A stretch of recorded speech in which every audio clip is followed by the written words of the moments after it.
যোৱাকালি কোকৰাঝাৰৰ সংসদ সন্মানীয় নৱকুমাৰ শৰণীয়া ডাঙৰীয়াই আমাৰ UPPLৰ কিছু বিৰূপ মন্তব্য কৰিব দেখিবলৈ পাইছোঁ।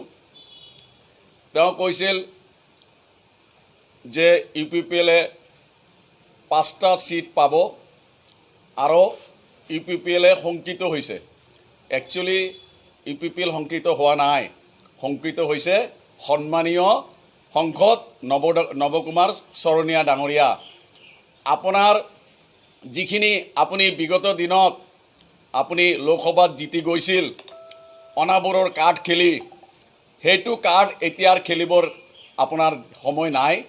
আৰু তেওঁ শংকিত হৈছে BTRৰ ইলেকশ্যনত তেওঁ 5টা নহয়, আমি ভাবোঁ তেওঁ যোনটো অনাবৰৰ কাৰ্ড খেলি বিগত দিনত যিখিনি খেল খেলিছিল সেইখিনি তেওঁ সাফল্যমণ্ডিত হ'ব নোৱাৰিব।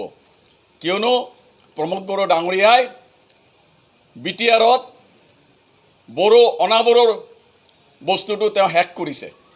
তেওঁ উন্নতিৰ কাৰণে BTR চুক্তিত বিভিন্ন আপোনাৰ আনিবলৈ সক্ষম হৈছে।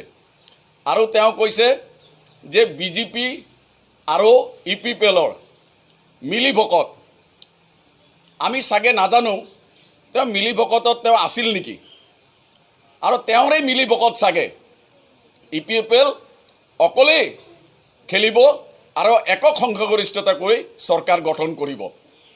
সন্মানীয় নৱকুমাৰ শৰণীয়া ডাঙৰীয়া, আপুনি চাব BTR ইলেকশ্যনত যেতিয়া ৰিজাল্ট আউট হ'ব মেজৰিটি সংখ্যক লৈ ফালে UPPL চৰকাৰ গঠন কৰিব।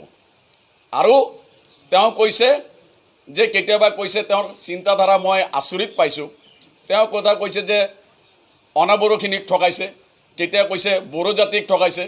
তেওঁ কি কৈছে তেওঁ নিজেও নাজানে। তে এটা কওক কোন জাতিক ঠকাইছে।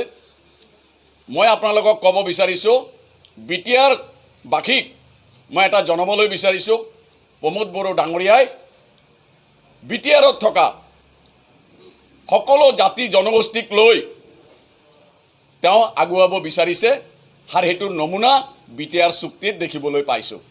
সংসদ নৱকুমাৰ ডাঙৰীয়াই যোৱাবেলি 5 বছৰত পাৰ্লিয়ামেণ্টত এটা অনুষ্ঠান আনিবলৈ তেওঁ সক্ষম হোৱা নাই।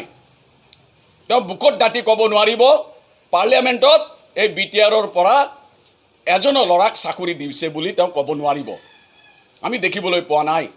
আৰু প্ৰমোদ বড়ো ডাঙৰীয়াই BTRত থকা চাকৰিৰ ক্ষেত্ৰত বিভিন্ন প্ৰতিষ্ঠান অনুষ্ঠান আনিবলৈ সক্ষম হৈছে।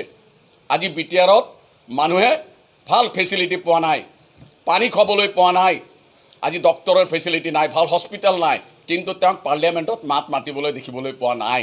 তেওঁ শংকিত হৈছে যে আজি মই যিখিনি মানুহক লৈ কাৰ্ড খেলি সংসদ হৈছিলোঁ যে আজি তাৰ কাৰ্ড খেলাৰ ইয়া নাই। সকলো জাতি জনগোষ্ঠী আজি UPPLত যোগদান কৰিছে। সেইকাৰণে সংসদ নৱকুমাৰ ডাঙৰীয়া, মই আপোনাক ক'ব বিচাৰিছোঁ আপুনি এইগিলা জাত পাতৰ কাৰ্ড খেলি লাভ নাই। যদি পাৰে পাৰ্লিয়ামেণ্টত আপুনি ভাল ভাল কথা কওক, মোদীক কওক যে BPFে 17 বছৰত কি কৰিছে সেইখিনি কথা কওক।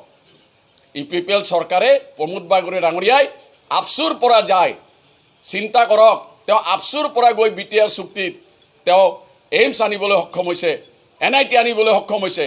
আৰু সঁচাকৈ তেওঁ যদি ৰাজনীতিক আজি আমাৰ চিফ হ'ব, 100% চিফ হ'ব, চিফ আনিলে তেতিয়া তেওঁৰ ৰাজনীতি নৱকুমাৰ শৰণীয়া ডাঙৰীয়াৰ আৰু বেছি দিন নাই। BTR বাসীক তেওঁ বাই বাই দি যাব লাগিব।